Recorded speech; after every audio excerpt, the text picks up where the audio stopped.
Right. సరే పుల్లారావు గారి దగ్గరికి పోదాం. పుల్లారావు గారు, ఆ, నెల దాటింది, నెల 2 నెలలు కావస్తున్న నేపథ్యంలో అప్పుడే కొంత పక్క చూపులు చూసేటువంటి, అంటే గతంలో లాగా అధికారంలో ఉంటేనే శాసనసభ్యులకి వాల్యూ ఉంటుంది లేకుంటే ఉండదు అనేటువంటి ఒక మెసేజ్ రాష్ట్ర విభజన తర్వాత జరిగినటువంటి పరిణామాలు. ఎందుకంటే కొట్లాడి తెచ్చుకున్న తెలంగాణ స్టేట్లో కొంత ఆ రకమైనటువంటి గత రాజకీయ సంస్కృతికి భిన్నంగా ఉండుంటే కొంత కొత్త సంస్కృతికి కొత్త విలువలకి ఒక సరైనటువంటి ప్రజాస్వామిక విలువలకి పునాది పడి ఉంటే ఇవాళ ఈ పరిణామాలు ఉండేవి కాదమ్మో. ఇదే వరవడ కొనసాగుతుందా? 14 నుంచి 18 మధ్య ఏం జరిగింది, 18కి 23కి మధ్య ఏం జరిగింది, రేపు 23 నుంచి 29కి 28 మందికి మధ్య కూడా అదే జరుగుతుందా? 24 29 వరకు కూడా చిన్న రాష్ట్రం తెలంగాణ చాలా రిచ్ స్టేట్ కూడా భారతదేశంలో. ఇవన్నీ మనం చూస్తున్నాం. కొత్త పవర్ ఈక్వేషన్స్ వచ్చినాయి, పూర్వం ఉండే సాంప్రదాయాలు తగ్గిపోయినాయి అని నేను చెప్తున్నాను. చూసిన తెలంగాణకు చాలా గొప్ప హిస్టరీ, గొప్ప పీపుల్, గొప్ప లీడర్స్ వచ్చారు. అక్కడ చెన్నారెడ్డి గారు ఏంటి, పివి నరసింహారావు, వెంకటరావు గారు, చాలా పెద్ద లీడర్స్, దేశవ్యాప్తంగా మార్పులు వాళ్ళు. ఇప్పుడు మెయిన్ థింగ్ ఏమిటంటే రేవంత్ రెడ్డి గారు మొన్న అసాదుద్దీన్ ఓవైసీని అసెంబ్లీలో ఏదో దెబ్బలాడుకుని నేను దేశం నుంచి బయటకు పంపించేస్తా అన్నాడు. ఆ దేశం నుంచి బయటకు పంపించి లండన్లో కలిశాడు రేవంత్ రెడ్డి గారు అతను. సో రేవంత్ రెడ్డి గారు చాలా స్మార్ట్ అండ్ ష్రూడ్ పాలిటిషియన్. నేను పాలిటిక్స్ గురించి మాట్లాడుతున్నా, చాలా స్మార్ట్. వీళ్ళు 5 ఎమ్మెల్యేలు 4 ఎమ్మెల్యేలు వెళ్ళారంటే, ఓపెన్గా వెళ్ళారంటే ఇది చాలా సీక్రెట్గా చాలా కలిసి ఉంటారు. మన డాక్టర్ యాదవ్కి బాధ ఉండొచ్చు, సీక్రెట్గా చాలా మందలు కలిసి ఇప్పుడు బయటకు వచ్చి ఎలా చెప్పుకోవాలని కమింగ్ అవుట్ అంటారు. కమింగ్ అవుట్ ఇంగ్లీష్ అంటే బయటపడతాం. సో కమింగ్ అవుట్ పార్టీ అయిపోయింది. వాళ్ళు తెలియకి వెళ్ళారా అమాయకుల, ఒక్క ఎమ్మెల్యే చాలా ఇంటెలిజెంట్ పర్సన్. వాళ్ళ యొక్క ఫస్ట్ సిగ్నల్ మేము మారిపోతున్నామని. కొన్ని రోజులు ఇటు అటు ఉంటారు, ఇలా చెప్తారు, 3వ రోజు 4వ రోజు 5వ రోజు ఇంక వెళ్ళిపోతారు. ఇది ఎందుకంటే ఒక రేస్. తెలంగాణలో రేస్ ఏమిటంటే పార్లమెంట్ ఎలక్షన్స్. పార్లమెంట్ ఎలక్షన్స్లో కాంగ్రెస్ ప్రభుత్వానికి 8, 9, 10, 11 ఎంపీలు రాకపోతే రేవంత్ రెడ్డి గారి పొజిషన్ చాలా కష్టం అయిపోతారు. ఎందుకంటే అక్కడ బీజేపీ ప్రభుత్వం వస్తే, వస్తుంది అని నేను చెప్పట్లేదు, వస్తే తప్పకుండా ప్రెషర్ వస్తుంది ఆయన మీద. సో ఆయన ఇందాక ఎవరో చెప్పినట్టుగా పార్లమెంట్ ఎలక్షన్ తర్వాత చేద్దాం అనేది ఇంకా టైం షిఫ్ట్ అయిపోయింది, ఇంకా ఎర్లీగా రావాలి. తర్వాత చాలా మంది అంటారు ఆ గ్యారంటీస్ చేయలేరని. గ్యారంటీస్ చేస్తారు డాక్టర్ యాదవ్, ఎందుకు చేయరు? ఆల్రెడీ 2 చేస్తారు, ఇంకో 3, 4 చేసేస్తారు. 5 నెలలు బడ్జెట్ ఉంటే చాలు కదా. తర్వాత కూడా పార్లమెంట్ ఎలక్షన్ ఏప్రిల్ 15, 18 ఆ గడ్డం దాటాలి. సో ఇవన్నీ మనం ఇంకా ఎక్కువ చూస్తాం.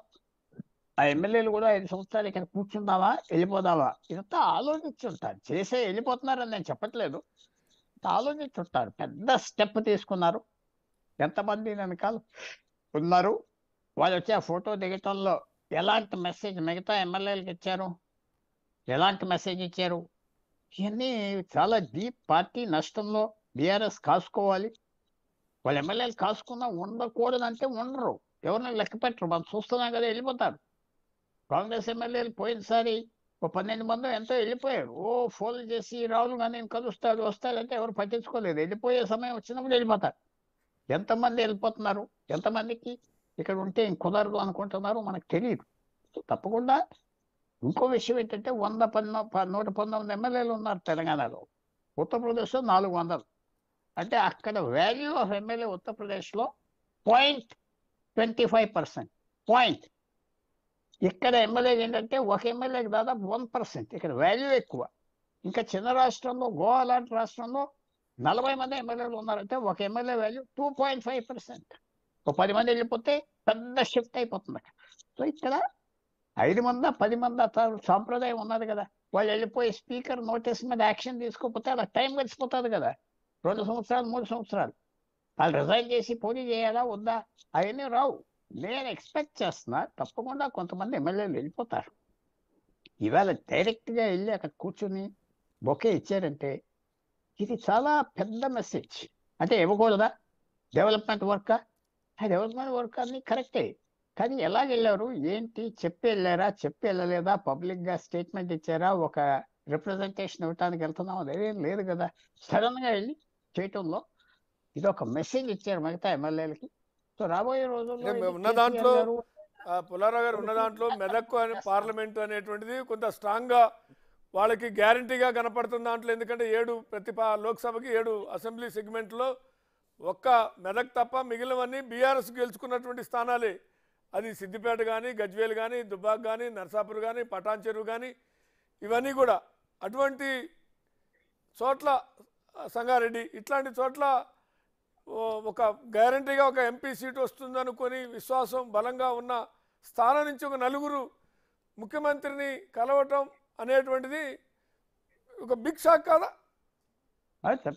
పెద్ద సైన్ ఇది. ఇది అన్ప్లాన్డ్ గా ఏమి జరగదు పాలిటిక్స్ లో, అంతా ప్లాన్ అయ్యి ఒకసారి ఆ ప్లాన్ పనిచేస్తుంది, పని చేయకపోవచ్చు.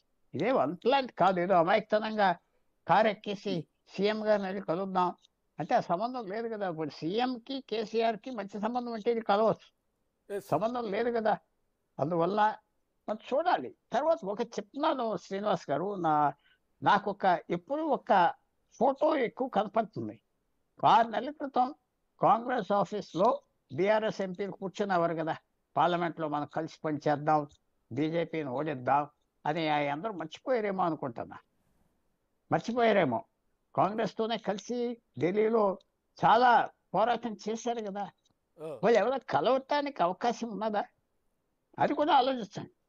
ఏమి పాలిటిక్స్లో జరగదు ఇది జరగదు మీరంటే నేను ఒప్పుకోను. పాలిటిక్స్లో anything can happen, anything can happen. బీజేపీని ఓడిద్దాం కలుద్దాం అంటారా, వస్తారా, ఏదైనా జరగవచ్చు. తప్పకుండా ఈ టెండెన్సీ పార్టీ నుంచి వెళ్ళిపోవడం మాత్రం ఆగదు, చాలా కష్టం. ఈ మూవ్మెంట్ ఆఫ్ చేయడానికి కేసీఆర్ గారు ఎంత ప్రయత్నం చేసినా ఆగరు. ఎందుకంటే అలాంటి అట్రాక్షన్స్ ఉంటాయి, ఆ పక్కన వెళ్ళిపోతే 5 సంవత్సరాలు కూర్చోవచ్చని. సో మనం ఎదురు చూసేది ఏంటంటే తప్పకుండా చాలా డిస్టర్బెన్సెస్ మాత్రం వస్తాయి. రైట్. రియాజ్ గారు జాయిన్ అయ్యారు. గుడ్ ఈవినింగ్ రియాజ్ గారు.